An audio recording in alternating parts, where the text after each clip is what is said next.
for the Lord has spoken good concerning Israel. Brothers and sisters, let's not tarry. Let's come to a place of safety. Genesis 7:1 says, and the Lord said unto Noah, come, thou and all the house unto the ark, for thee have I seen righteous before me in this generation. Come for personal cleansing, my brothers and sisters. These are promises that God has promised us, that he will not put up on us what he put up on Egypt. Exodus 15:26 said, if thou wilt diligently hearken unto the voice of the Lord thy God, and will do that which is right in his sight, and will give ear to the commandments, and keep all his statutes, I will put none of these diseases upon thee, which I have brought upon the Egyptians, for I am the Lord that heals thee. This is Jehovah Rapha talking.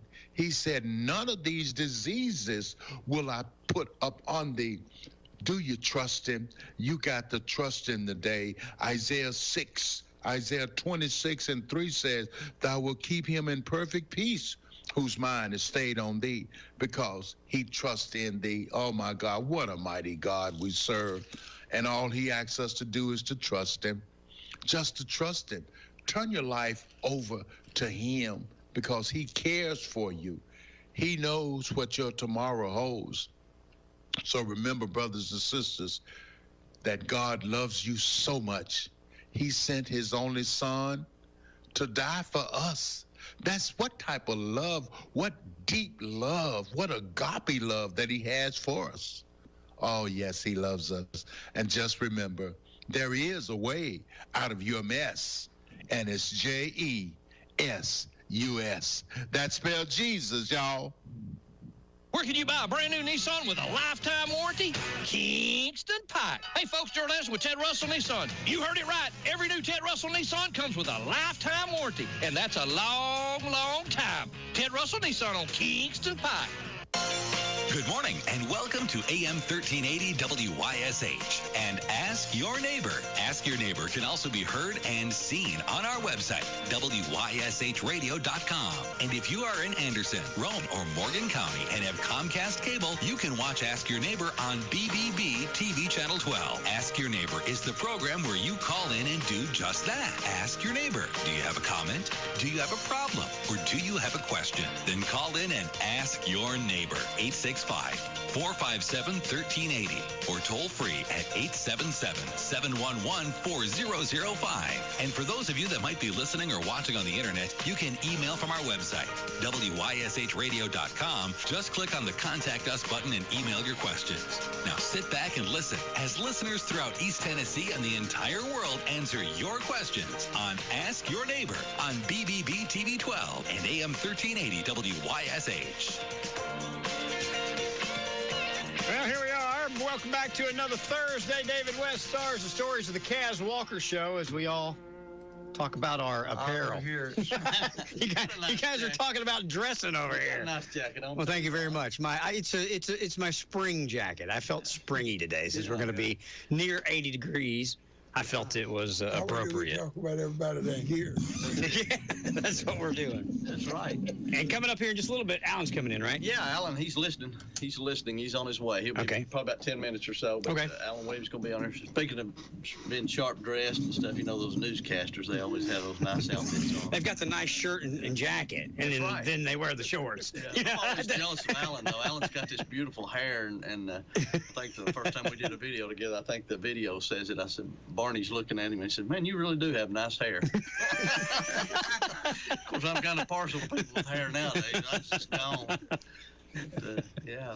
Hey, we was talking a couple of weeks ago about Tennessee whiskey, so I got to digging a little bit about that. Mm-hmm. The song Tennessee Whiskey, and it was Dean Dillon and the lady that wrote that, and I was thinking it was David Allan Coe. Mm-hmm. But the Etta James had a song out called I'd Rather Go Blind. Yeah. If you ever get a chance, pull that song up, and it is almost the same music and the beat as Tennessee Whiskey. As which version? because if you listen to George's Chris Tennessee, Stapleton's. George's Tennessee whiskey is a completely different beat, complete everything than Stapleton. Stapleton changed it when he did it. Chris Stapleton sounds. Etta James, who that song At Last, so popular. Yeah. But I'd Rather Go Blind. Have you ever heard it, David? I've heard it. Yeah. And it's I'd Rather Go Blind, but it's the same. It's a typical chord progression, Yeah, that's what I thought it was. Chord progression. It's the same chord progression. Yeah. That's it. Yeah.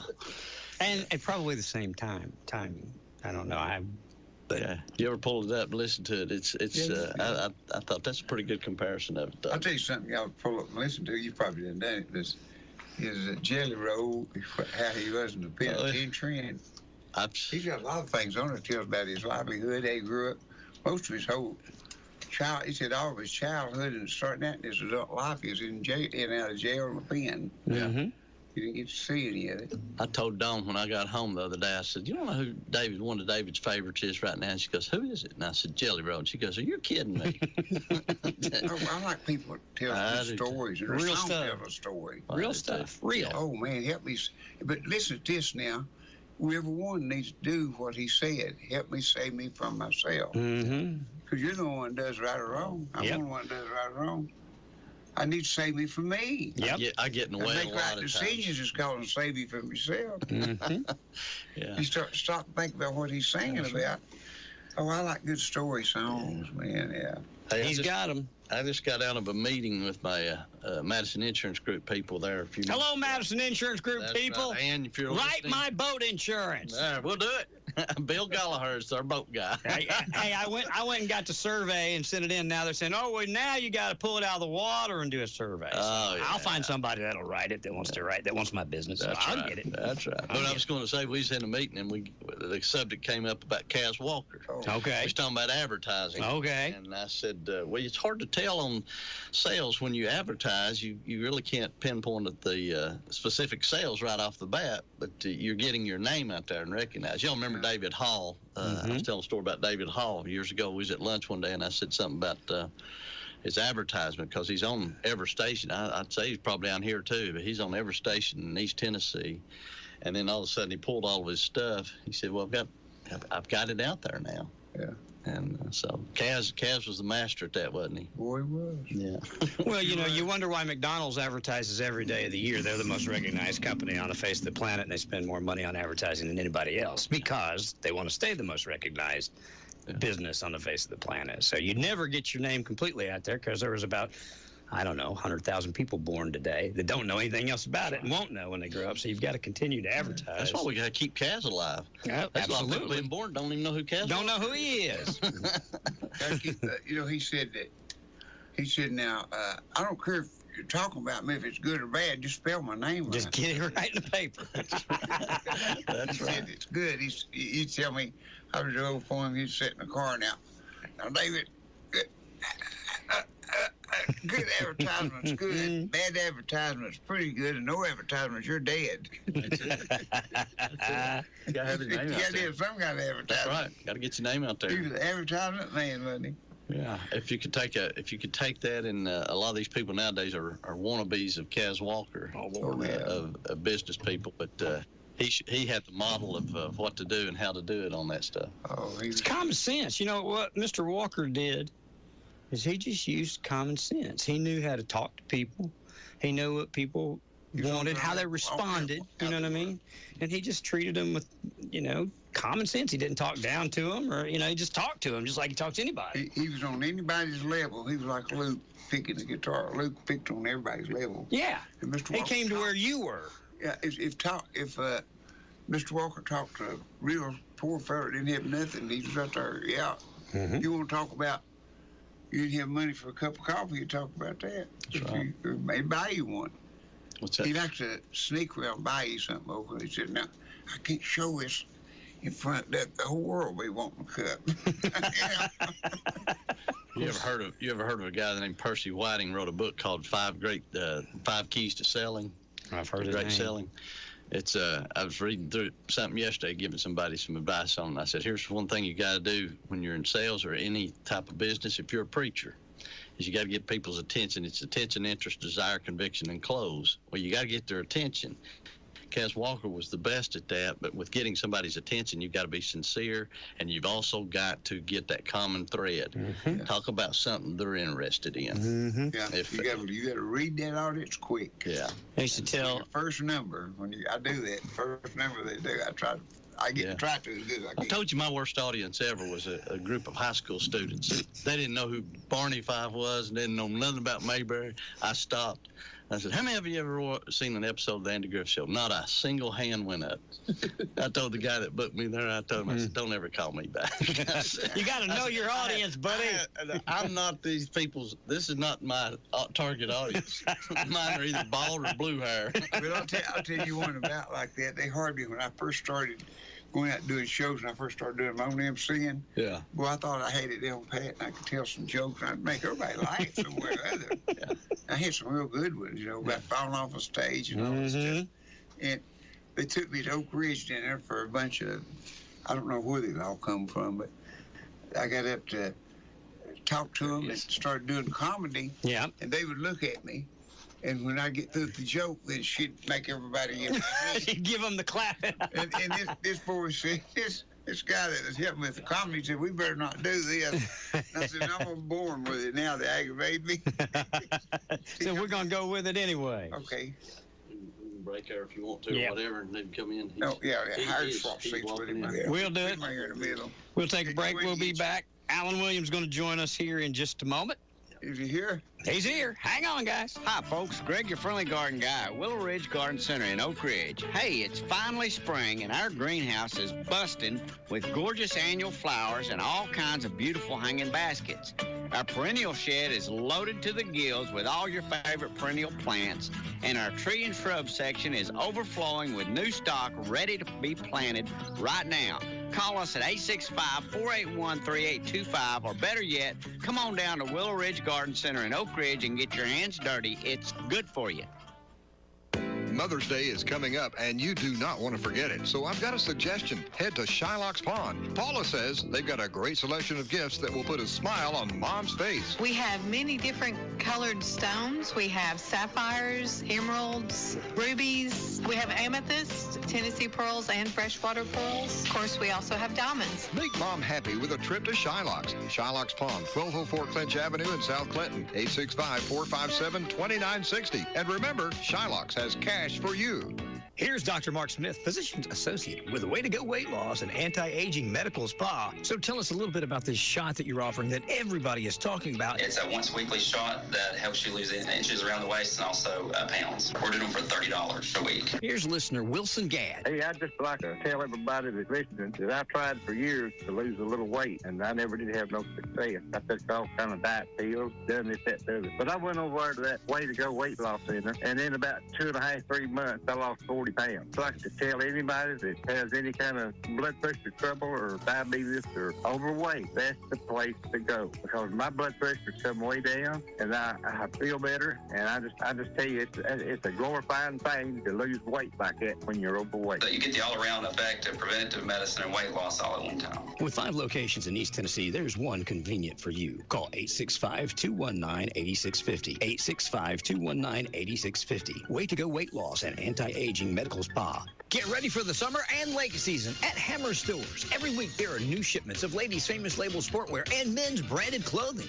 Ladies and girls' boutique fashions are 25% off Hammer's regularly low marked prices. Check out the new arrivals for summer from Simply Southern and our largest selection ever of men's fishing apparel from Huck, Magellan, Real Life, and Habit. We've just received truckloads of short-sleeve printed tees from several famous makers that could outfit the entire family for the coming weather months. Enjoy hot deals on men's shirts, swim trunks, and shorts from famous makers like Woodwide Sportman, Columbia, PacSun, Southern Marsh, and many, many more.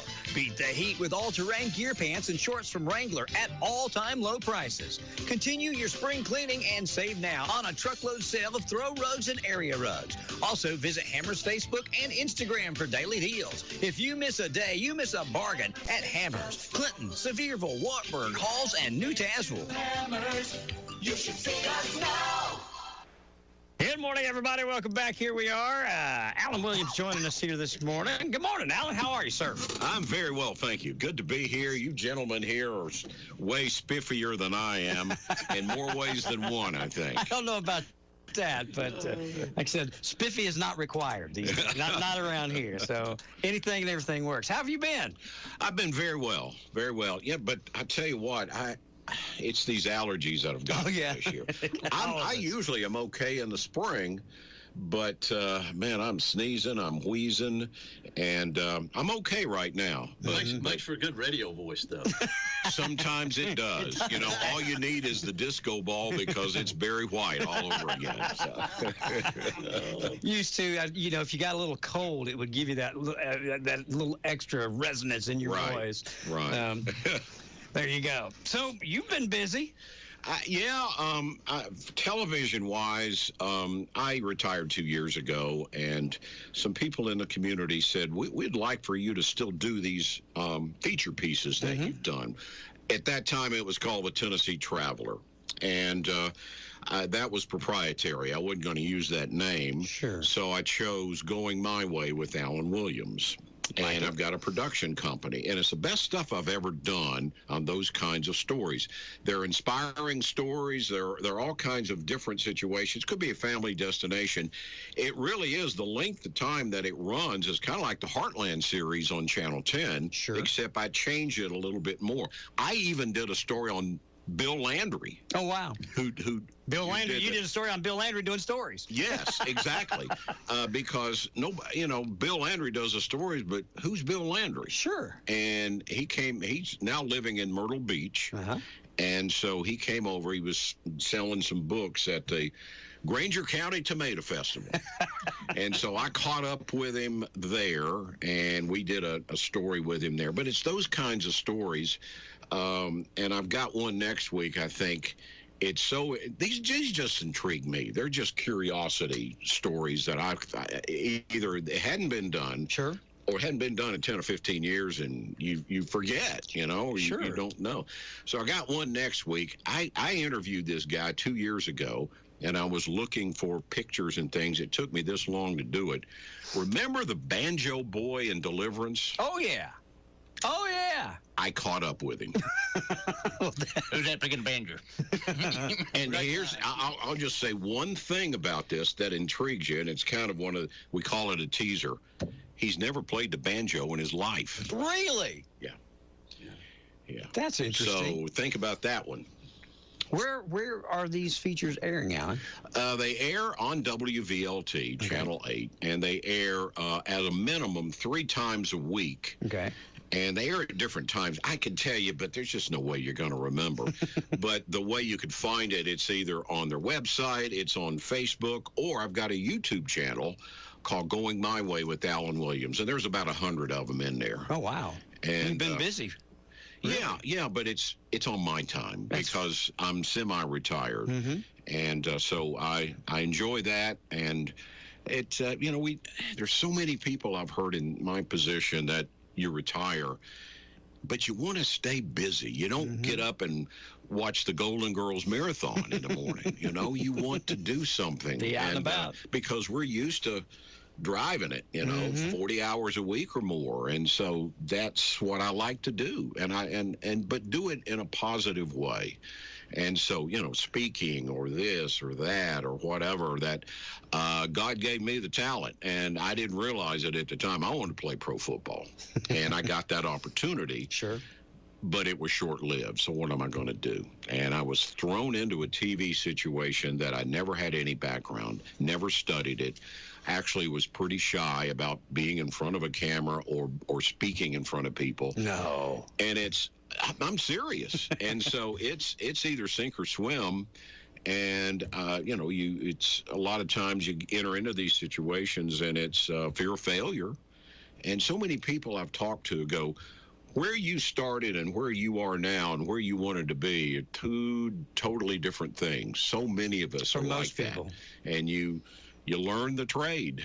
And so that's, I guess, what I did with the help of Bill Williams and Carl Williams that mentored me. So. Was it your sports ability and the success you had that parlayed into putting you into broadcast television? That really, really helped because I succeeded in the athletic field.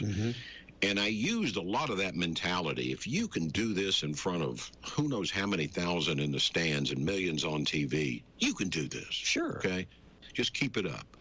And there's so many people that I see who have participated in athletics or extracurricular that are real good in this business because it's not about them. They play second fiddle to the team. Whatever's going on. It is a team perspective, and they treat it that way. And sure. In my head, I see some of those that I've worked with that take that mentality, and it's really easy to work with them. When did you start on television? 1979. So wow. It's this is like 45 years. It's been a while. And I get this look. How long you been in this? 45. What? That's the same year I started radio. 79. My license is still hanging up there. September something 79. So it's been a long time. Do you still? I mean, obviously you're doing this on your time. You're doing what you want. You must still enjoy doing it. I do. I really, really do. Because people say, "What's your favorite story?" It's either the one I just did or the one coming up. Yeah. And there have been some memorable things, but like the one on Banjo Boy, I love, when I say these things and get the look of people going, oh, yeah, I'd like to know more about that. Well, if you ask Sammy, he would like you to find the band members' poker that were on Kaz Walker's show that were thrown off. He's been looking for them for at least the last 6 years. I took it upon myself. It's one of these things where that was in my head, Sammy, for probably 6 months. And I tried, and I got one of the guys who was on it, who played drums. Gotcha. But he never called me back. You're talking about poker. Yeah. Oh, yeah. We want him bad. Well, he's looking. That's all I can tell you. I don't know his name, but that's who was referred to me because David was there. I'd love to hear their perspective. We've heard it all from this side. I'd like to hear what it was like from that side, being in the band. I know. Wouldn't that be fun? I didn't get to hear it from that side, but I got to look at the looks they had on their face and what they were whispering going out the door. I mean, they're right in the middle of a song. Yeah. Hey, no more. No more. You got good equipment. You just don't. Yeah, you just don't know how to use it. You don't know what to do. Where'd you go to high school at? That's an interesting subject because, all right, let me preface it by saying I am a Tennessee football fan because I grew up as a kid hanging on the fence for Dewey Warren was one of my heroes, and Richmond Flowers and those guys, Richard Pickens. And I wanted to play football at Tennessee. Sure. Well, at that time, my dad was a teacher. He got a different job. We moved to South Florida. And I was pretty good in sports. And I wanted to play at Tennessee, but they really didn't recruit me much. And until they've got wind, this is what was told to me, until they got wind of other teams that were interested, then they offered me a scholarship. And I thought, they hadn't been there in day one.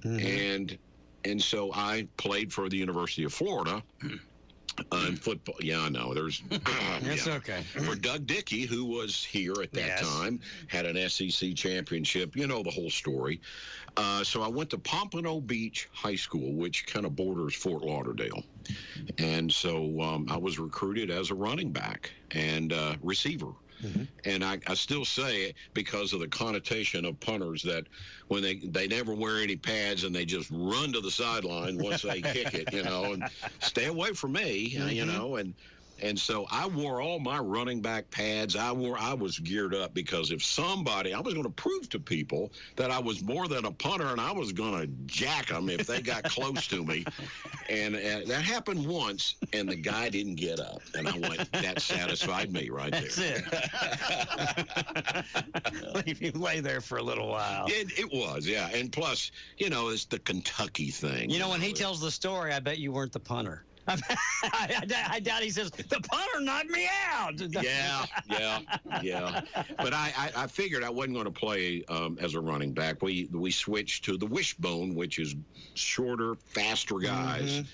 And I was lost in the shuffle. And I beat the punter out and won the job for 2 years and got drafted by the Jets. So, and that, all that formulates in your life for confidence and things that you look back on, and you're very proud of that. But it went a long way in the business world to teach me things to succeed in something that I had never done in my life. A lot of guys that are in sports and they have level heads and they don't, they don't end up letting all of it go to their head and spending all. they usually end up with successful business careers, entrepreneurs, after they finish sports. Sports is a short-lived thing for us. Yeah.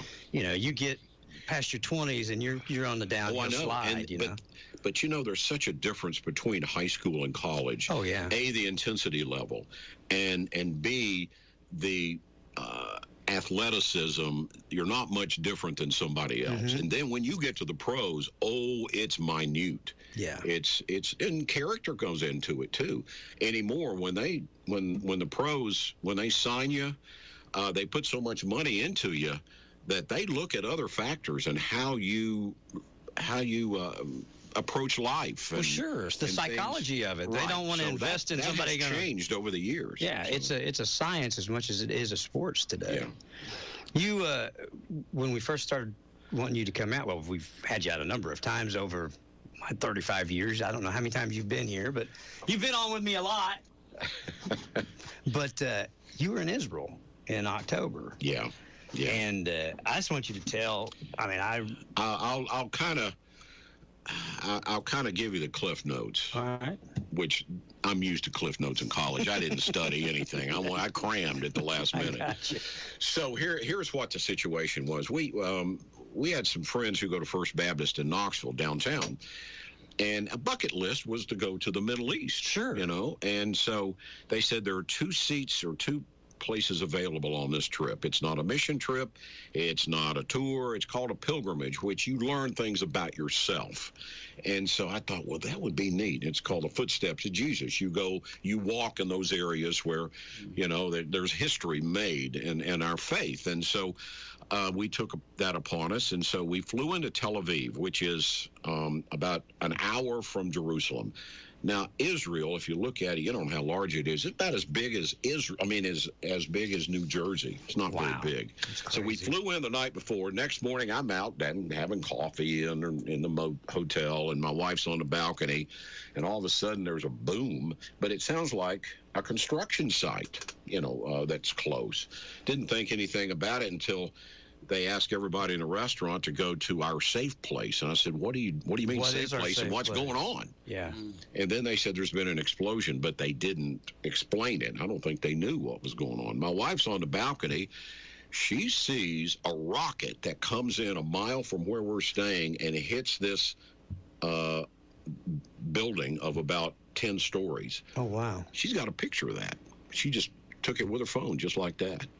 And that started this whole thing right there on that one day when we're there. Oh, wow. And so we headed to Jerusalem, where we're supposed to be anyway. But it just kept escalating and escalating and escalating. When it was going on, what was going through your mind? Were you worried that it was going to escalate? Were you worried it was just a skirmish? Or what was happening? Ron, there's 2 different perspectives on that, because that area has seen so much turmoil, but little skirmishes it's over normal. The decades and who knows how long. And so many people that live there know that. Yes. And that's what was kind of expected, that, this will subside the next day or 2 or whatever, and we'll go back to normal.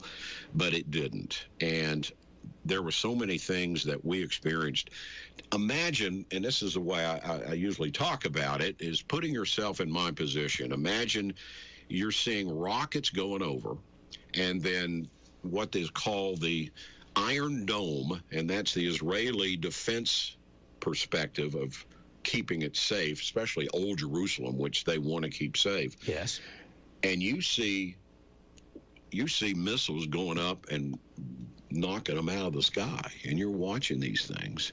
And then you hear the sirens going off, and you see people running, and we're all a part of this. We don't know what's going on, and it's scary. And so we were supposed to be there 2 weeks, and so there was one night that we all got together, 12 of us, and what are we going to do? And there's 3 options. You wait till the airport opens back up, because they close that thing down immediately, and you don't know when it's going to open up. Or you can get a driver and drive 9 hours to Cairo. Well, who's this driver? Does he know what he's doing? What areas are we going to be going through? Then the other is try to make it over the border to Jordan, because it borders Jordan. So myself, my wife, and this other couple decided to join us. And there were instances that we weren't sure of, but we had a driver to get us there.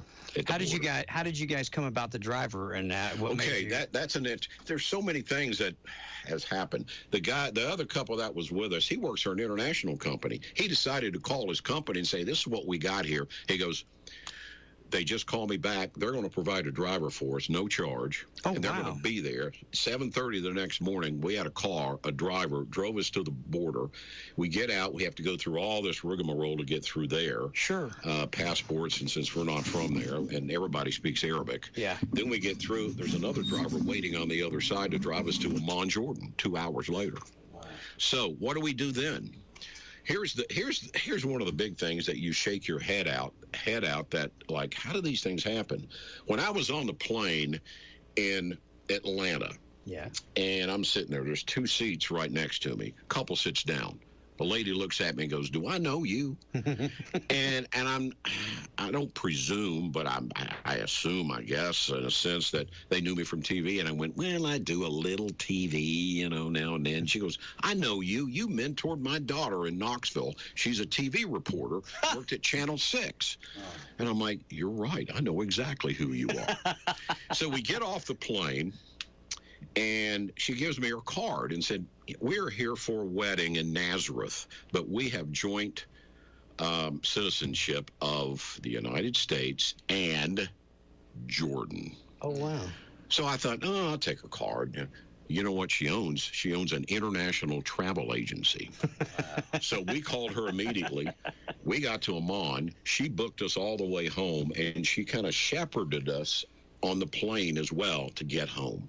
How about that, huh? That's amazing. And my wife kissed the floor of McGee Tyson. I bet she did. Literally. Yeah. But there's so many little things in between that you see and you're not sure. You see the military armed with Uzis at every checkpoint. We went through 13 checkpoints at one time, not knowing what's going on. Good Lord. So there's so many things when you're in a different country. So what does that teach you about life? And so that's what I talk about. First of all, I look at my own life and I go, I've just got my priorities wrong. It's all about Alan, and it's all about this. Look at when you're faced with potential issues in your life of death. You're standing there watching people die, and you hear bombs going off right over the hill. Was the news at the moment that you were there?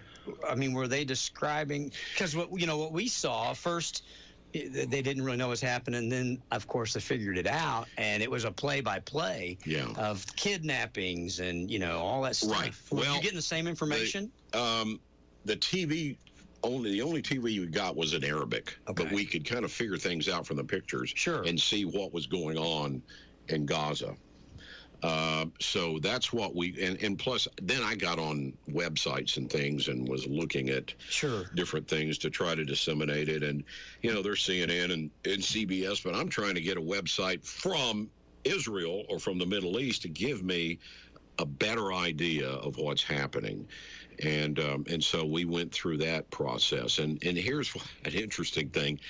I only had my cell phone. I'm no war correspondent or anything. Sure. Channel 8 here in town got wind of the fact that we were there, and many people were calling, "Hey, how's that group from Knoxville? We haven't heard from them or anything." Mm-hmm. So they got in touch with me and said, "Could you do an update for us on your phone and just send it back?" And I went, "Sure, I'll do that." Yeah. Well, it went viral. It went viral so much that I was doing live reports for CBS and CNN. Oh, wow. On my phone.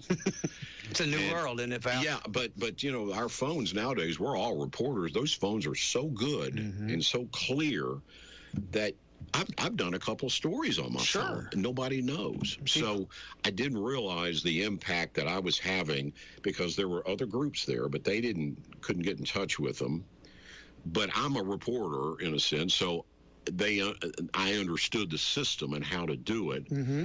And so I went through that. How many days were you there that it was going on? I'd say about 6, I guess. But each day it just climbed. The rest of those 8 that were left, they decided to stay there and continue their little tour, but in areas where it was not as aggressive.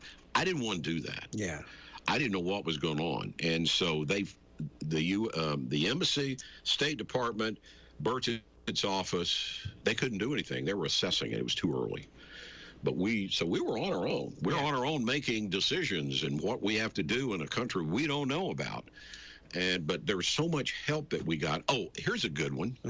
I got to Jordan, and I get a phone call, and this is how you just shake your head. Alan, it's Jeb Bakri. Jeb Bakri and his brother own Cotton Eye Joe. Yeah, used to. Yeah, used to. Yeah. And now he is the Middle Eastern distributor for, DeRoyal Industries. DeRoyal? Yeah. So he lives there. Okay. And he just said, Alan, they're from there originally. Michelle Silva and Tim Burchett asked me to call you. And I'm like, what in the HE double hockey sticks is going on here? You know, I'm getting this. How is this happening? So he took us to dinner at the Ritz-Carlton in Mont Jordan. Wow. And cool. So all these little things going on that, and then we were introduced to a lady who's got a real Southern accent, and she married a Jordanian. She went to Holston High School, the old Holston High School in Knoxville, and told us the story of how this all happened. And here's another. It's just a small world, isn't it? I mean, it really is.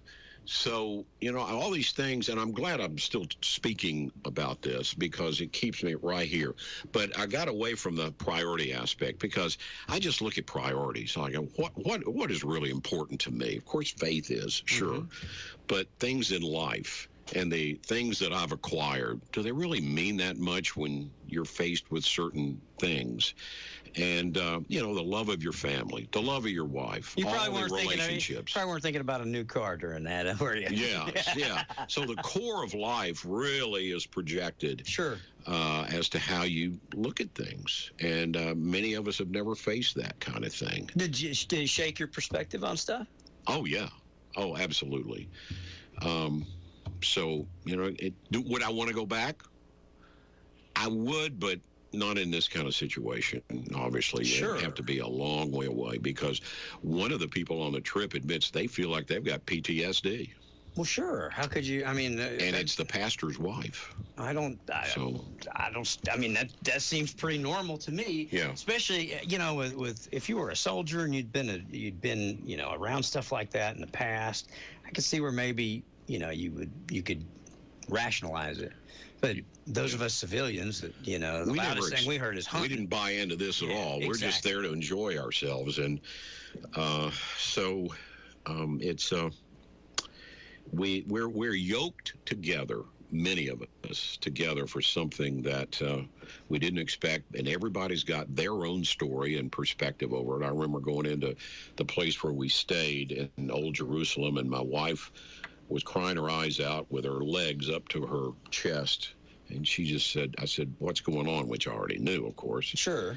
And she said, we just got to do something, you know. So I said, you're right. So that was when we got the ball rolling, trying to figure out what to do when nobody else could give us any answers. What were the people that were there that live with this, you know, on an ongoing basis? What was their perspective? You know, it just like I told you about, 2 or 3 days, this will be over. Sure, they were running when the sirens went off because you don't know where anywhere these things are going to get through that defense system. But they were pretty calm about it. It's been their existence. Right, because I judged a lot of my reactions by them. Yeah. And they didn't take it as seriously as I thought they would. Probably didn't realize it was going to be as serious as it ended up. Yeah. There was a time early on when we were there, the reason why everybody had, you know, the military had guns blocking off the streets, they thought Hamas was on foot and they were going to infiltrate Jerusalem. So they weren't sure where this was going. So it's, man, it puts a new perspective in life for you. I bet it does. Yeah. 7 months. It's been 7 months, and it's still so much in the news. Just like the incident over at UNC yesterday at Chapel Hill. I mean, where they raised that flag, and then they had to come down there, and the administrator, I think, over there chancellor or somebody went out there and took down, put the United States flag back up. So our freedoms here, we really take for granted at times, don't we? I know, and I don't want to get into the political aspect, but oh, please do. You're among friends. I think a lot of the college kids don't understand the Well, they perspective. don't understand it at all. They don't understand. And war is war, and I think social media too exacerbates the whole thing, and shows more of the atrocities, more of the deaths than we would experience, say, in Vietnam or Gulf War or whatever. Because it's immediate. Exactly. And then there's speculation about why this is happening or this happening. But I just think some of the college kids just don't get it. And well, when you my perspective is I just want peace. Sure. I'm biblically, of course, Israel is in that perspective, and I understand that. But desires, I think everybody with common sense, or at least that wants what's right, would prefer peace, whether or not it's ever accomplished. Yeah. But I think that shouldn't stop us from striving toward it. Yeah, and I think the aggressiveness by wanting. I mean, there was something. Was it Colombia or some other place that they were chanting "Down to USA"? Death to USA, death to Israel, and death to Israel, and also something about Hamas. Building Hamas, them up. Yeah. They have no clue. Well, this is a terrorist group, and the atrocities that have happened. So Knoxville City Council just the other night, they had them where they would get 5 minutes to speak, and then they would get up and just verbatim read something, and then end up saying Free Palestine. But I don't think these are all students. No, they're not. And there's some discussion as that they were paid. Yeah, I think so. I'm sure they were. So, that was. And here's the thing: I'm not against protesting. Okay, if you do away with protesting, then you've got a horrific place to live, because you can't talk about your rights or anything going on in your life, positive, negative, or whatever. It's a scary situation. So protests are good. Do it in the right way. Sure. One of them that was there at the city council meeting didn't like what the mayor said because they got off task of what they were there to speak for. So they started talking about the Palestinian-Israeli situation, and she said, I'm sorry, but you can't go any further with this. This was not agreed upon. Agenda. So he just flipped him a bird and called her a B word and walked away. It's just that. You think you're going to accomplish? I'm getting ready to say, yeah, that's gonna get a lot. Well, you know what? It typifies. That's the typical action and reaction of that. What I believe is an entitled, uneducated, college-age, ignorant population that we're growing right now. That's going to be a severe blight on this country, because we're raising a bunch of raging idiots. I know. And when I was in college, I was very liberal in my perspectives, but time and education changed all that. Well, you can be extremely liberal in your perspective and still think that genocide is wrong. When we've got a congressperson saying that she was just out checking to see the pro-genocide and the anti-genocide crowd, I mean, genocide is the actual complete decimation of an entire race or religion or color. Right. It's to do away. So when you've got an elected official that's meriting the merits of killing all of Israel or not, and just there to say, it's no wonder that we've got kids that are going to grow up and be, worthless. Right. You know what I mean? They contribute nothing. And I want to give my kids, which are much older, a perspective that they might not understand. Absolutely. And talk to them about it. Absolutely. So, where have you got to go? I know you said you spoke last week at the church. Have you had some opportunities to go and share the testimony and how that's affected? Many other times in the past. I don't have anything exactly coming up. Well, let's see. Somebody was kind of iffy as to when. I can't remember. But I've had quite a few in the past. Yeah.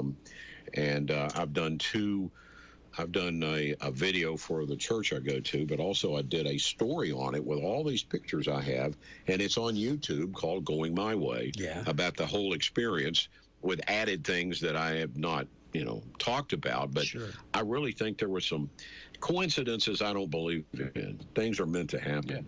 But things that were meant to happen were just, you just shook your head. How did this happen? And we all look at each other to get us through these things. Well, I mean, obviously, it's divine intervention, that there's no other ways to explain. And I've never had those kinds of experiences before.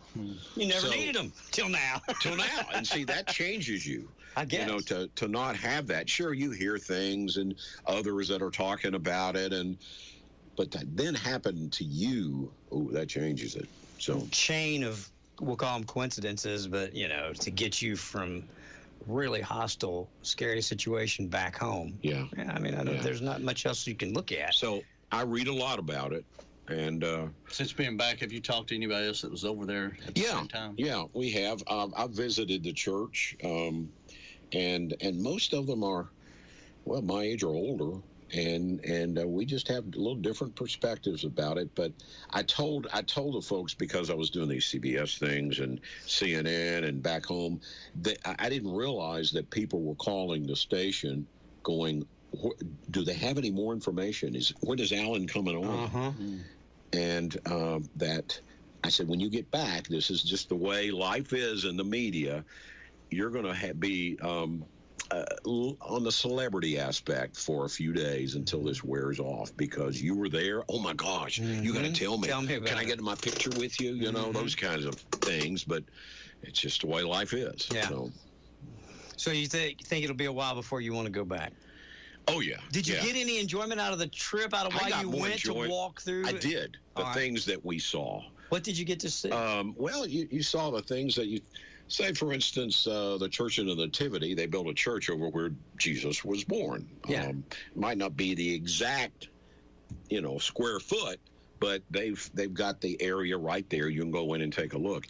And here's something I never knew. When we were done, they've got an area, I'd say it's a mile, maybe a mile and a half, and they built a little chapel there in a little area, but it's called the Shepherd's Field, F-I-E-L-D. A mile and a half. And that supposedly is where the shepherds were keeping watch over their flock by night. When he was born. You'd think that's miles and miles away, way back in the country. But back then, of course, things were closer together. And they're much closer together in those things that we saw than I ever imagined. Yeah, because we think of it being, countries away. Sure. They walked for walked for a mile and a half or 2 miles, huh? Yeah, and so we saw a lot of those, and it's hard to imagine where Jesus died and was crucified, and they built the Church of the Holy Sepulchre, as they call it, over this. So it's hard to get a feel of what it was like back then, because it's all concrete or brick or whatever that they built over this to honor that too. When we were in Jordan, we saw the area called Petra, Right. and that goes way back. And for people who are listening now, that area also was in the Indiana Jones movies. So saw that, and the area where they say, now this is where it was. There's all kinds of places along the Jordan River where Jesus was baptized. So we saw that just on our own. Sure. Instead of the other group was miles away across the other border doing something. I don't know. Yeah. They say that if you go to the Holy Land, it's like reading the Bible in black and white, and then when you get there and you go to the Holy Land, it's like it is. It is. It is. It really puts it to life. So hopefully that would be open for people to experience, because it could be life-changing for you. All your life you've read it and maybe seen a picture or two, but to experience it right there, it is different than you probably would imagine, because now it's like, I think things are built over the area. Yeah, monuments or whatever. So, well, still had to be interesting and exciting. Take out the war part of it. Yeah, it was.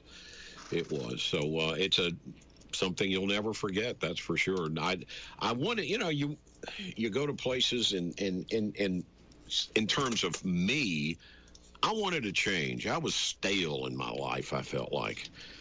Well, Lord have mercy. It changed in a way that I didn't think it was going to change for that reason. Never what you asked for, Alan. Yeah. Right. Exactly. You know, and sometimes you're like that, and you know, it could be. I talk about this. It could be, you know, relationship with your wife or your family or your health or whatever, where you are put into to get a better focus of life. You know, and this was where I was sent, didn't realize it. That got my focus on. I know. So. Now, you love sharing your faith. I know you're being modest, and you don't have to be reserved here, but you love sharing your faith. You've got that opportunity to do that. I do, and you know, growing up, I was very shy about doing that. I didn't really do it, but the more I talked about it, and especially this, you know, I share it more. Yeah. And you know, I'm not a perfect guy, and you know, if I stub my toe in the middle of the night or somebody cuts me off on the interstate, you probably don't want to be around me. Me neither. Me neither. You're around some imperfect people right here, brother. No. You got. We had something we was going to tell you that I don't know if it's going to be next week, sometime in the next couple of weeks. We've got a guy that's coming in that you've interviewed. I think it was on Tennessee Traveler. It may not have been going your way, but Mickey McNeil. It's going to be Mickey or Michael McNeil. I found this. Can I talk about it? I found this guy on the internet, and he started this organization that helps kids up in Claiborne County, I believe, isn't it? Hancock County. Is it Hancock? Okay. And he's busy, but. You know, also in the back of my mind, I've got to explore this thing, because he was the drummer for Three Dog Night. And so he gave me a lot of material, and he still plays. He's got the drum set in his house, and he's got his own group now that plays a lot of the Three Dog Night stuff. But, that's cool.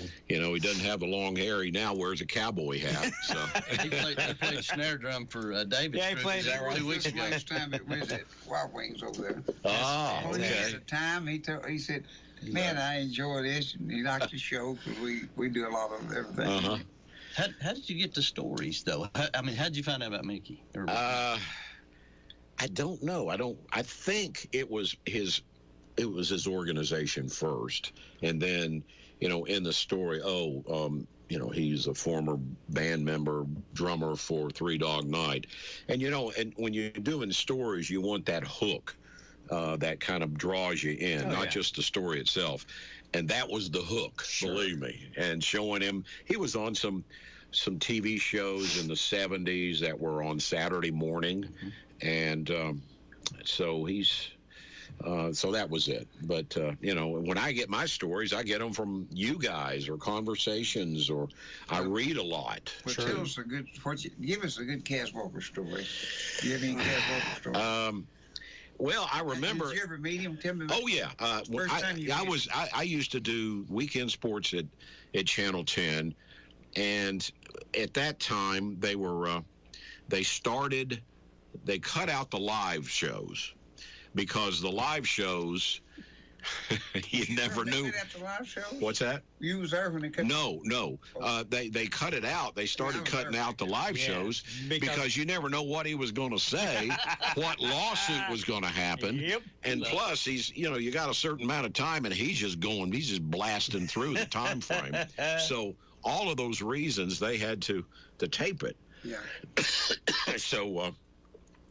But I'd see him now and then, and we'd say hello. But mostly, we just kind of stayed away. Some of his people on the air, Red and Fred, my dad played with growing up. Yeah. My dad was a steel guitar player, and I've got some pictures saved from when he played with Archie Campbell.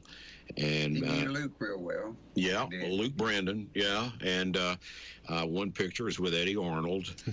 So he knew a lot of those guys, but I wanted to know them better, and so my hook was to go in and go, hey, you used to know my dad. So that started the conversation. Yeah.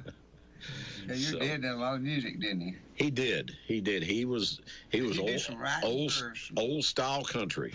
And did he do something with Hee Haw or write something or anything? No, he was just friends with Archie. Archie and my brother, who's a bass player, played in Archie's touring group later on in the 70s and 80s.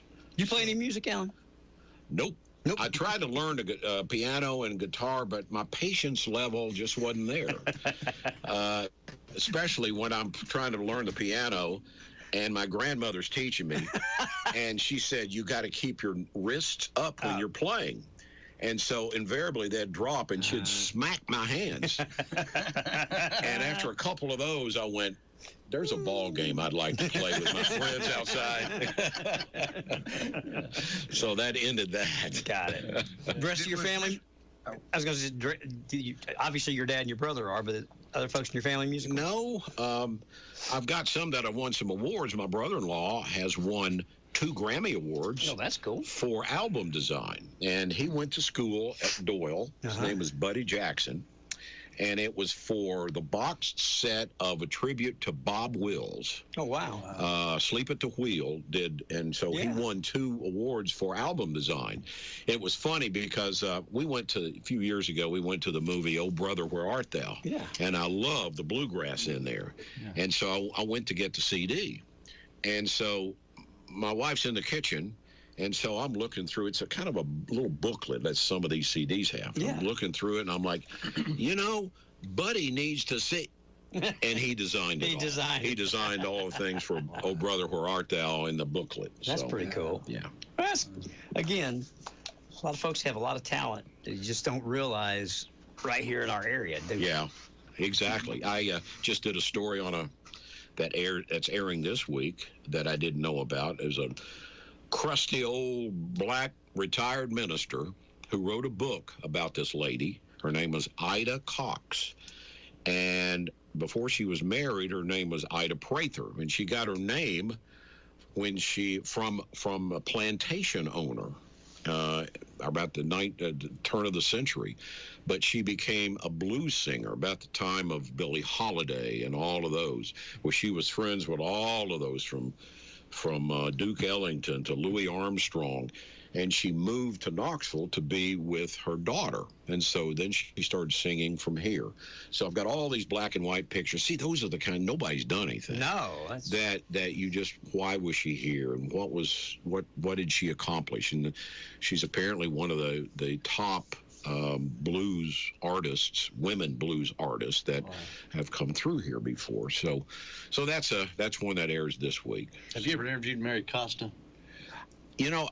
No, and I've wanted to, and Mary is up in age now. She's 92 now. I know, and at the time she had some illness, but that would just be a great story to honor her. Oh, sure. And it's not, but she rarely does interviews. Yeah. And she wants to really look good. Yeah. And so I've had dinner with her, but that's about as far as it went. What's the most interesting interview or person or whatever you've ever done, or that surprised you or just kind of took you aback?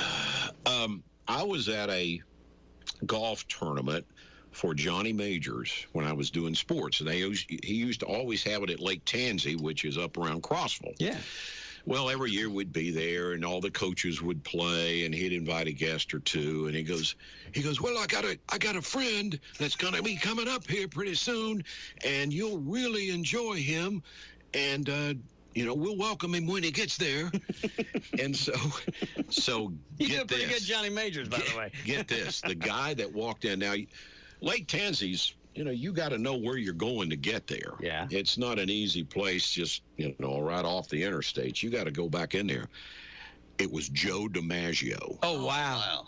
He never does interviews. He is very, and so he shows up. So this was when I was IVK, and I had my recorder there. Of course you did. And so it could have been Jimmy Hyams with me. I'm not sure. But you know how a picnic table, there's not much space between you and the other side. Sure. We sat at a picnic table. I'm on one side, he's on the other, and he says, yeah, I'll do an interview with you.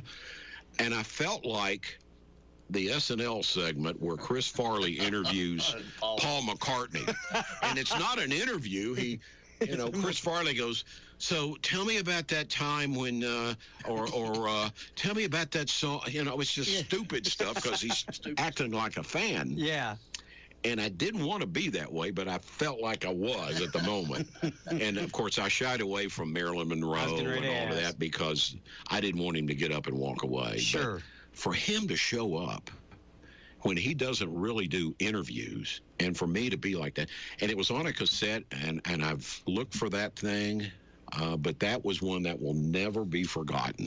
You mentioned when you worked at WIBK, and I think I gave you a copy. I've got extra copies of it, but we had Jim Tomlinson out here a few months ago. It wasn't long. And it's Claude's brother. And so working with Claude Tomlinson, now that had to be the episode, you know what I'm going to, the highlight.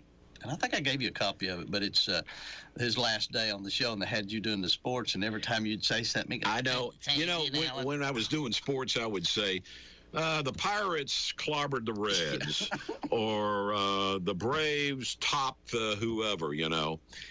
And so he would start making up names as to how they would win or they would lose. And he'd stop me, and I didn't know where I was going to go with him. He's sitting as close. And now David and I are about 6 inches apart here with this microphone. That's as close as he was to me. And I went in there, and I had things prepared, but I was willing to just stop in the middle because I didn't know where he was going to go with this. Wherever he went, you had to just stop and follow. Oh, I know, and I just kind of played along. He drove the car, for sure. He did. He drove the car.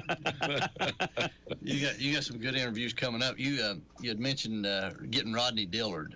You're a Mayberry fan, by the way. Tell these folks you are a Mayberry fan. Yeah, and I you know, there's so many of us out there that you can watch it. You've seen it 100 times. You know what's coming, but you still laugh, you know? I'll tell you. Especially with Ernest T. and trying to learn English and be a gentleman. That's one of the classics, you know? The day when Andy Griffith died, I've told you this story before, but you had asked us to come over to WBLT to do a little segment on the Andy Griffith show.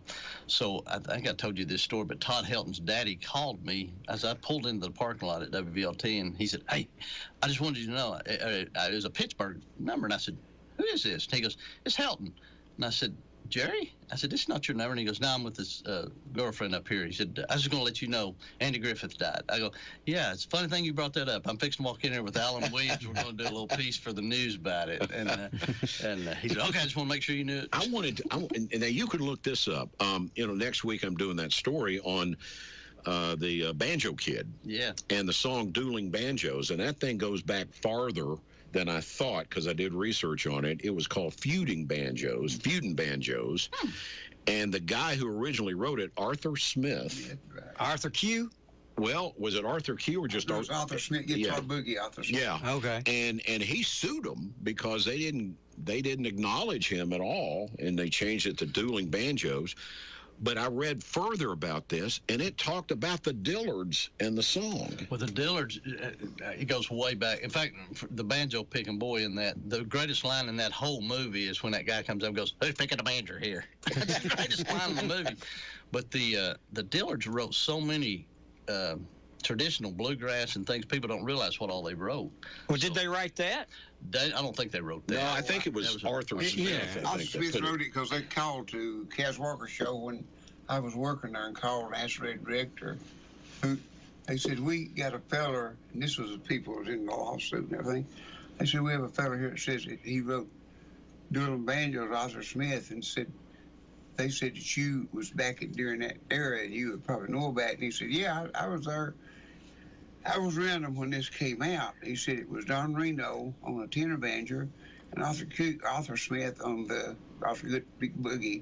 They get them mixed up, but they've done the two banjos, a tenor banjo and a 5-string banjo is where it first came out.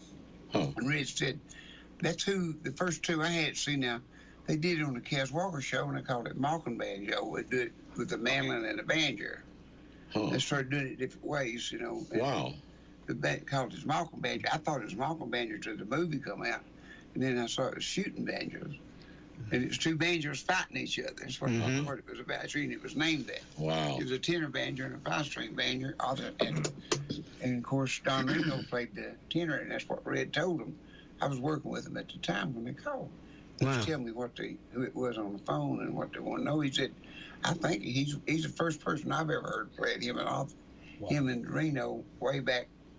So it was even way back before Dillard's, I guess, and everything, you know. But they were mentioned. I've included a little bit of that into the story for next week.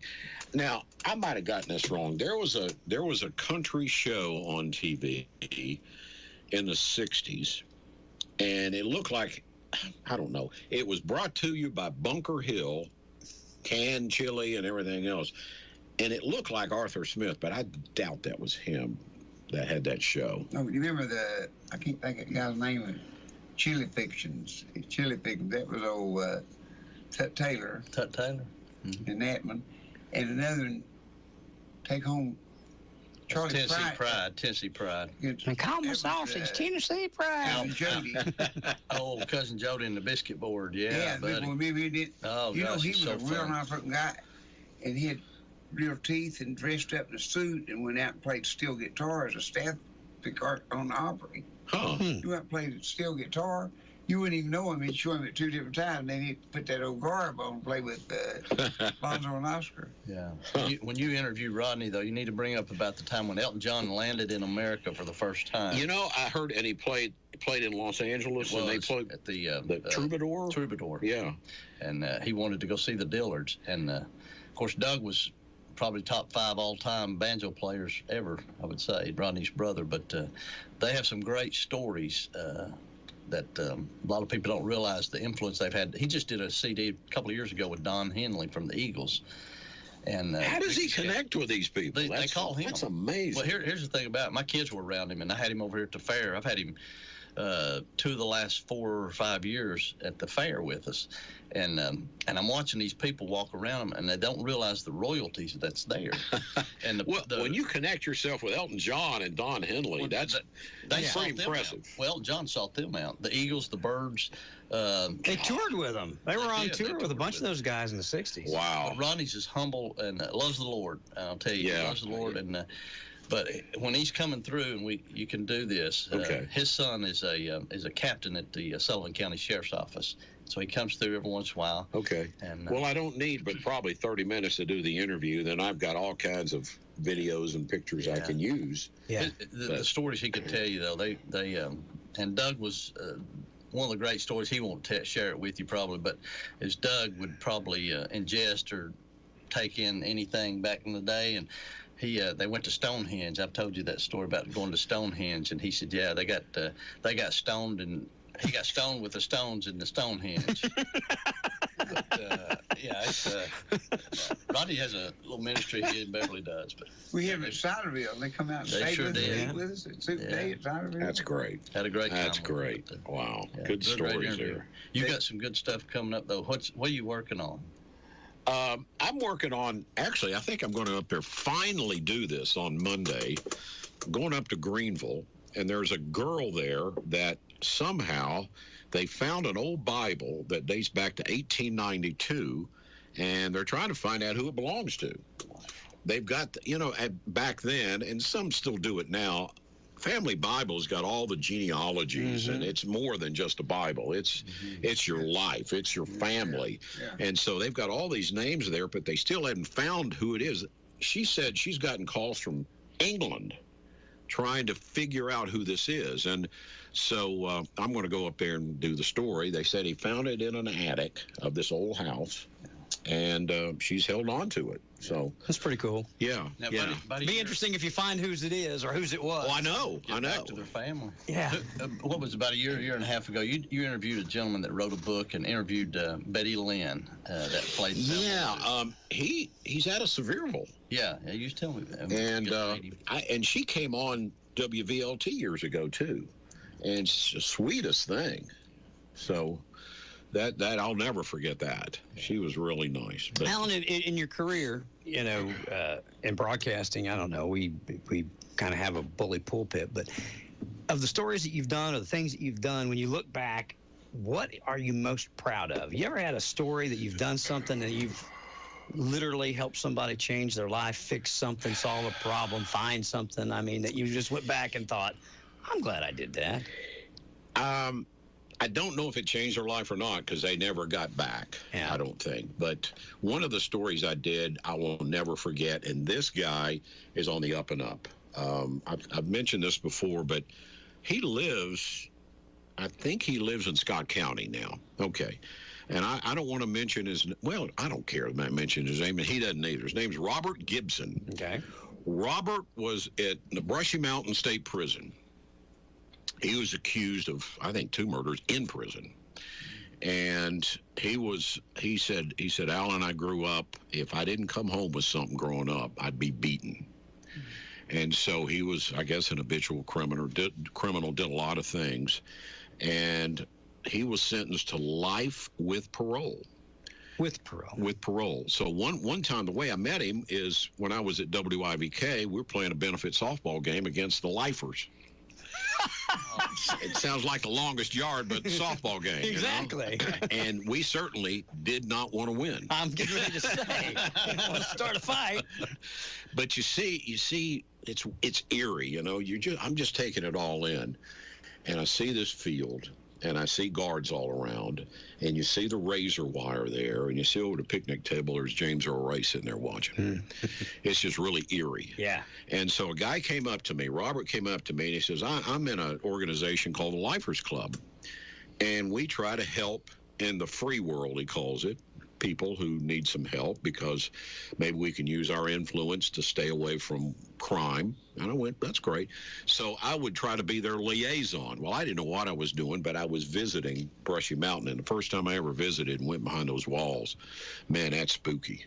You don't know, because I'm just not used to that. You know? Sure. I grew up in a good home and everything. So it really didn't work out. But I've kept on. I just kept a rapport with Robert. He would call me, collect, and we would just talk. Sure. And he was very, very religious and very spiritual about his faith. And he turned the corner years ago because he was really mean. And he just wanted people to know. Well, he was paroled.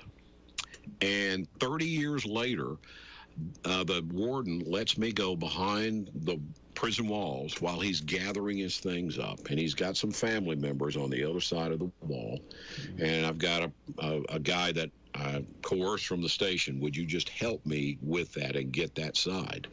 So I mean, tears are coming. So down. You've got one guy over here with the family, and then you're over here. And I'm there. I'm there, and so we added all these together later. But I followed him for 6 months. He had never been. He didn't know what an ATM machine was. You know, think of 30 years in technology and things that went through that he'd never been a part of. He'd never experienced an ATM machine, never went to a Walmart, never went to a Target. Well, I paid for it. I took him shopping, and he walks in the Target doors, of course, and they open up, and he jumps back. He's not used to a lot of this stuff. He grew up in an extremely poor environment. Yeah. Didn't have a thing. And so took him shopping, and he's just boo-hooing because he's just, I can't believe. Overwhelmed? And I'm in the free world, and I can do these things. Did that. I shared a Thanksgiving and his birthday. He'd never celebrated that before. And he's boo-hooing through this whole process. And I'm behind the camera. I'm shooting it. And it's got me emotional, you know, to see somebody like that you take things for granted, of course. Oh, we do. Then I took him to the Tennessee Valley Fair. Oh, Lord. He got one of these big old plastic gulp with a handle on it, full of Mountain Dew, and he was jacked up like you wouldn't believe. And he's riding every ride they've got because he's never done it before. But it was hilarious. Yeah. So now he preaches at different churches. When they ask him to, and he's got his own handyman service, and he's doing great. You still talk to him quite a bit? I do. That's cool. Haven't talked with him in a while. Sure. But it's just that he's one of the rare few that recidivism doesn't affect. He's out, and he's living the life that he's living the life that he wanted to live and was consistent through it. That's cool. Yeah. I mean, stories like that, it makes it fun to do what you do, doesn't it? Or at least makes it rewarding to do what you do. A lot of it's curiosity. A lot of it is, I'm not going to tell her name, but I've got one story that I do want to share when we can work it out. in Knoxville. She is one of the flaggers that, when they block off a street, sure, she's stop, go, whatever. She has some before pictures of when she was a drug addict and meth addict. Oh, wow. It was horrible looking. And she's changed her life around, got a family, got a job, and each day she just counts her blessings on Facebook. And I want to do a story on before and after and how proud that she is and what she's doing. Yeah, acknowledge her accomplishment. Yeah, and so that's one hopefully coming up. That doing something like that for somebody, too, can just be that last thing that they need just to push them into a more positive or better, you know what I mean? Just the acknowledgement and the accolades that you bestow on them for their accomplishments gives them the fuel they might need to get somebody else out of a gutter. Hopefully that would give them confidence, but also, too, you get a notoriety that you better walk the straight and narrow because now more people know. Now they're watching for you. Yeah, that's true. One of the most memorable days doing the news probably had to be 9/11, something like that. And I was at home early in the morning getting dressed, and then I started watching it, and I knew they were going to call me. Sure. To come in. And you find out how that affects you locally because you got Oak Ridge right up here. Could be a potential threat. Sure. And all kinds of other things that you look at from a news perspective that could be an issue. And then we found out that did one with a family member who was in one of the Twin Towers, and we located the family, and they talked about, of course, what he meant to them and so forth. So it's all these residual effects that somehow dribbles down to local affiliates like us, and you've got to look at it. It's all local people from somewhere. You know what I mean? And right. The same thing that's interesting to somebody in Utah is interesting to us here. Yeah. Especially when it's something that dramatic and something that affected everybody. And it's like that saying the degrees of separation. Somehow you're going to find some connection to that. So. It's odd. I went to New York back in January. New York City. I'd never been. You were talking about going to the Holy Land and how Sammy said brings the Bible in color. And it was kind of the same thing. I felt like I was meeting a celebrity when I saw New York City because you'd seen it all your life on television and everything else. But Tracy and I went to the 9/11 memorial, and it's just amazing. I didn't realize, that they drain that every day. They have a team, I think, of 5 or 6 guys that clean every square inch of that infinity pool. Really? Every night. Wow. They close it. It takes them, I think, six hours, a team of them, and they clean every square inch of it every single day. Wow. I went up there before that was built. Yeah. But it was cleared out, and so you get the perspective of how the area, how large it is or whatever, and you just sit there and stare at it for I don't know how long. Where the pool is, they've got that, and then what they did is they put trees at the actual building line. So you've got, the pool is probably 10 feet inside of what the footprint of the building was, but they put trees around. So you've got the outline of the building and the trees, and then you've got I think it's called an infinity pool, where the water just keeps flowing. And they explained how they did that because when you stand there, that water drowns out every other sound in the city. You don't hear, you can take 20 steps back and you hear cars and horns, but you step past that tree line into that area and it's quiet, peaceful water, and then all those names. It's impactful. Sure. Again, absolutely. It hit all of us, but you talk about things that, again, what's important in one place, it's important here too as well. So people are interested in stuff like that. So Good point. It was interesting. It was very, very interesting. Hey, when you first got into doing news and television, who was your mentor? Who did you idolize? Well, my mentor locally was Bill and Carl Williams. Never heard of them.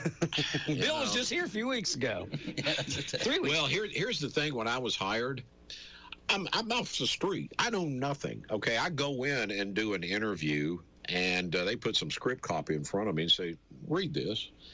And all I was doing was just seeing if there was any available thing from sweeping the floors to whatever. Mm-hmm. And so I read some script copy, and they say, well, come back if something happens.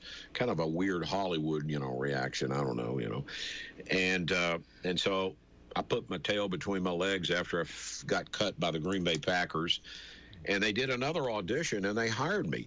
But looking back, I go, I'm wondering what those people at that station who went to school to do this, and they're looking for a job, and they're so thankful of being at Channel 10, and I just walk in off the street. You know, what does this guy have over whoever, you know? And so anyway, but Carl was really down to earth. He just passed away not long ago, lived in Seymour. And just a good guy, and I'd ask a lot of questions, but some of them I felt like I didn't want to ask because I didn't want to show my ignorance. Sure. So I just learned a lot, and fear of failure and all of that went in. And then on a national level, there was one guy, because when we all start something, we all have a pattern of somebody we look at, whether it's music, radio, or whatever. And I kept watching this guy on CBS that would fill in for Walter Cronkite. His name was Bill Curtis. And he was out of WBBM in Chicago or something. But I loved his voice. I loved his inflection. I loved just the way his mannerisms were on TV.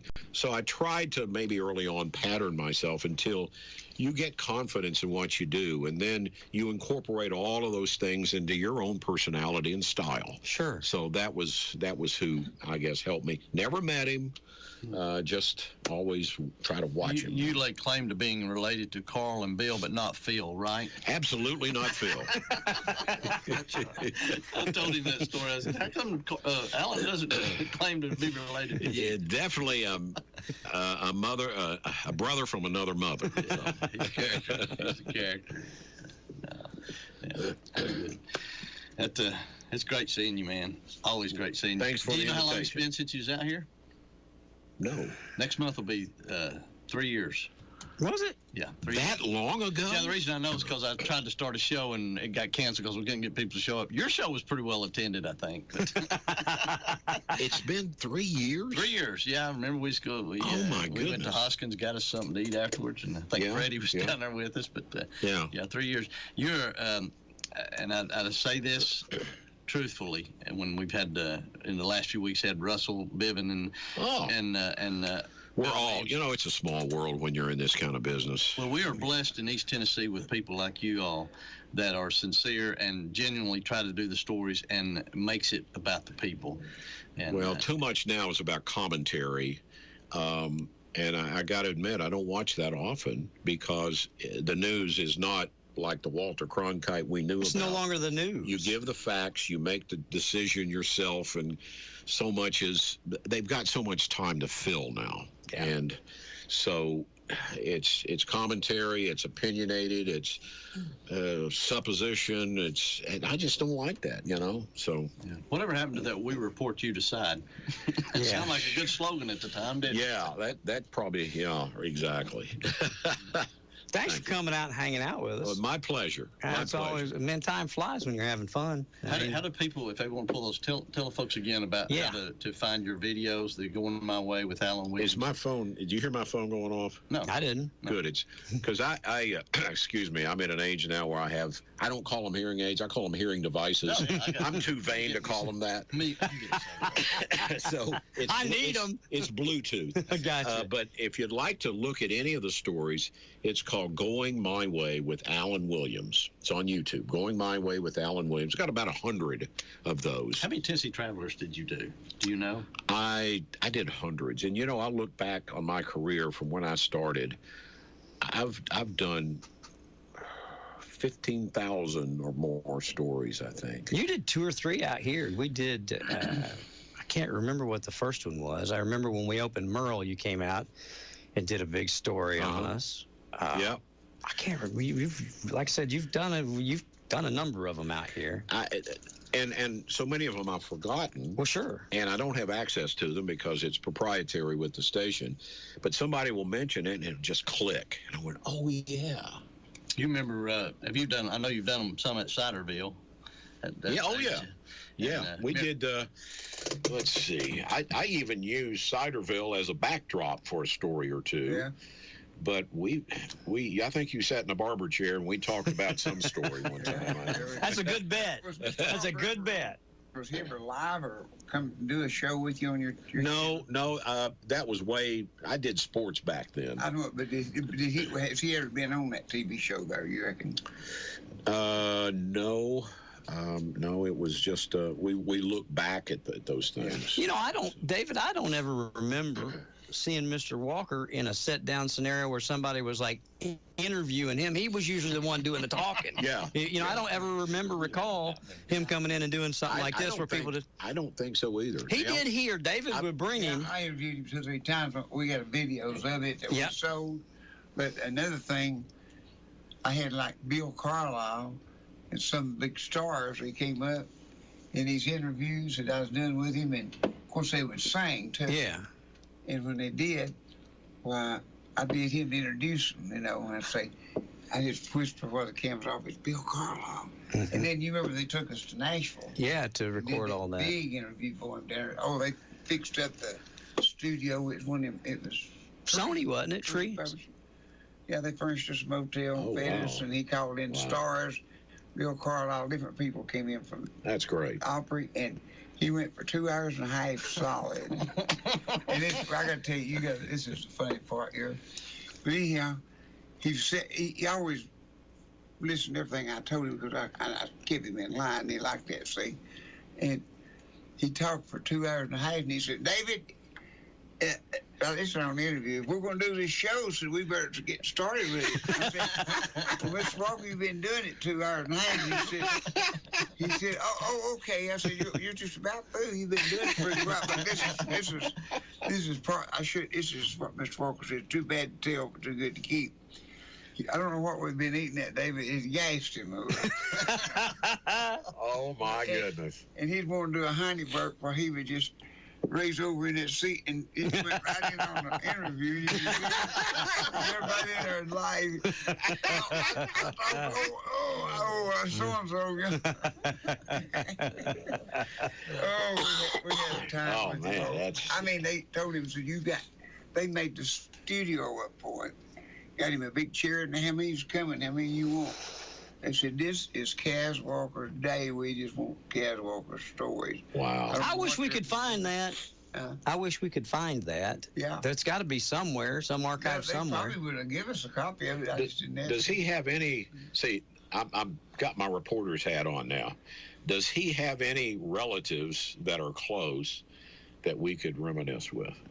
That they could maybe show some pictures that we've never seen or stories or anything. Just a step, I guess I've got a lot. I've got a lot of it. Okay. Yeah.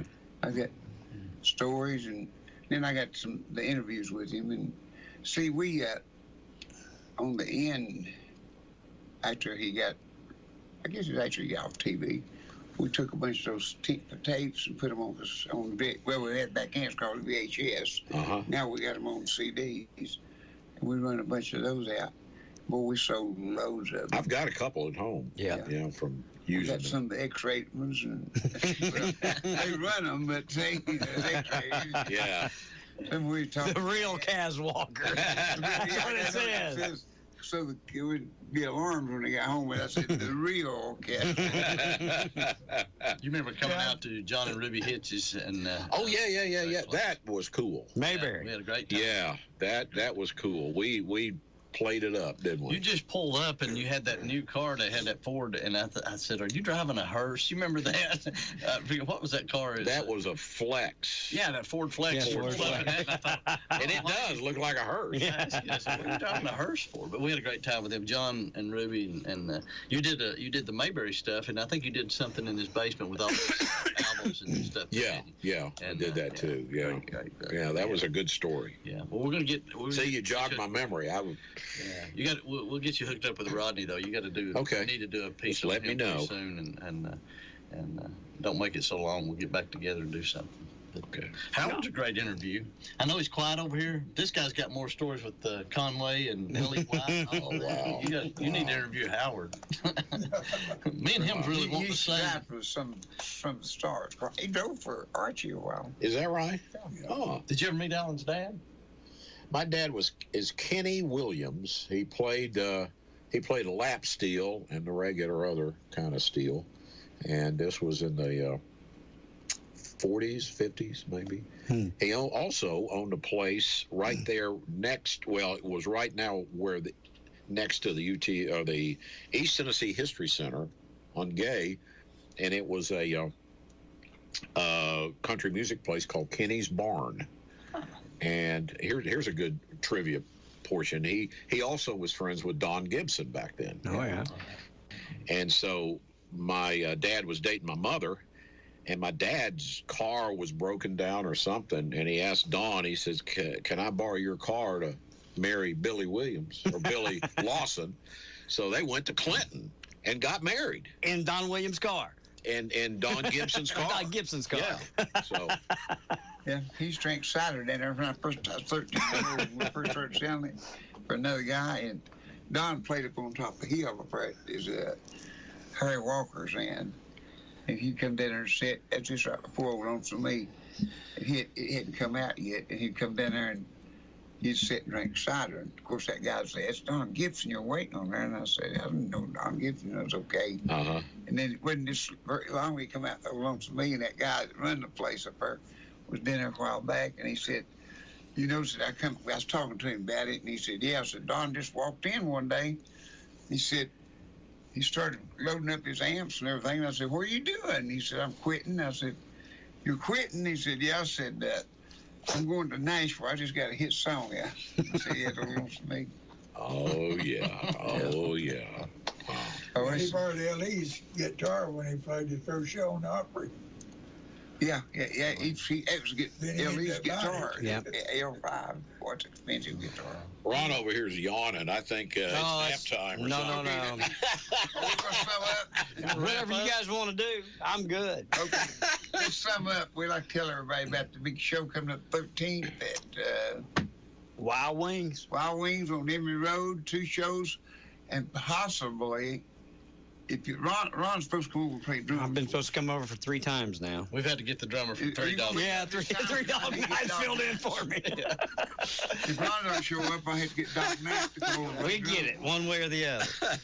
But you need to come over, Ron. Yes, I do. Throw your hat in at least. Throw my hat in the ring. You need to come over and tickle Rick to death. I come over here, see, so you need to come over and I know. Pay your dues. Pay my dues back. You're right. We have a real good show. You ought to come out. It's on the 2nd Monday of every month. We take it a year at a time. We book it forever. Oh, wow. Once a month.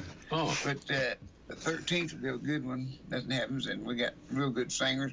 We've got Grand Ole Opry pickers. See, we got Rick Campbell, who's with Bill Monroe and Del McCurry, and we got Ken Bonham. You know Ken, played for Red Servine and Paycheck and a whole bunch of them.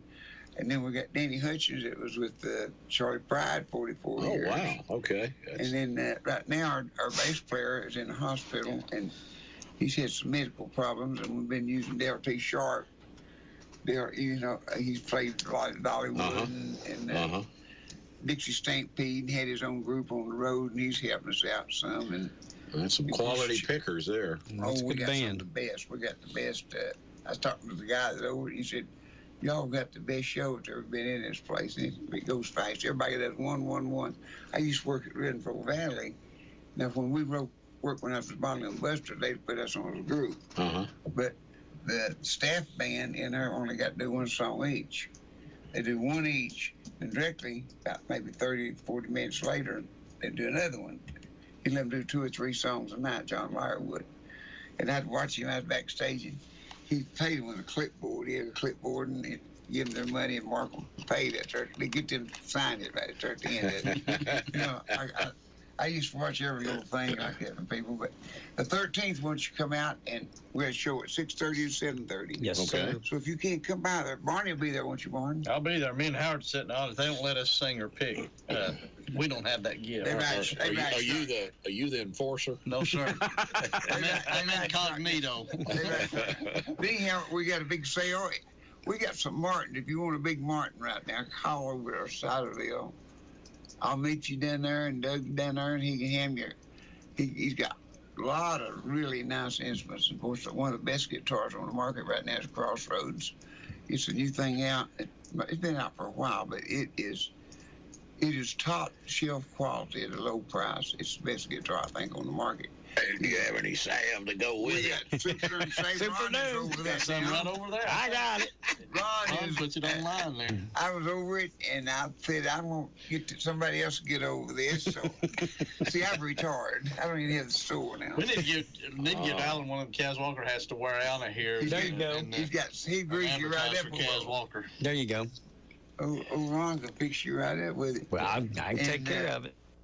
I was thinking, Ron, we might ought to do a dog food, Walker dog food. Kaz Walker, so he invented. That's a great idea. I guess you did. And That's great. He took a cur and a beagle or a hound. He told made the Walker hound. Yeah, and Walker. What made the Walker dog? You see on bumper stickers of a lot of hunters will have a picture a dog on it. Oh yeah. That's his symbol. Huh. That's what they're talking about. Walker dog. It says Walker dog, and that's him. Huh. And we could make that. But anyhow, I'm making a note right now because that's a good idea. That'd be something that dog food with Mr. Walker picture on it. Walker dog food. Yeah. Wouldn't it be good to put that emblem on it? That's a good idea, Dave. That's a good idea. You have a couple good ideas every now and again. I got to think about that this morning. That was on my mind. Why didn't I tell him to make Walker dog? Everybody would buy it. Yeah. And see, his dogs are still real. You can just tell one of them. You walk up. I was out there and I said, "Where'd you get this dog?" To some friends, big old place, that big farm. And I said, "Where'd you get this dog at?" And he said, "It just came here. I named him Hobo. I don't know where he come from." I said, "That's a Walker dog. That's a Kaz Walker dog. Boy, they look like a beagle, but they're great big, and they're real friendly and nice. And boy, people pay big money for them. He owned 3 kennels, at Woodbury and then at I can't think of dinner. Third Creek, yeah. I think he heard, and had one at his house. But anyhow, let's go back to Ciderville just a minute. Okay. We got some Martin over, some of them good, and some of them takes a year to get. Maybe, I think just a few of them left, but come over and see us. And Doug's got a big show. He has karaoke on Friday night, and he has different bands on Saturday night. Been having good crowds, he said, and he's got a lot of stuff in there on sale. So come by and see Doug over at Ciderville, or call me if we got some Martins back there.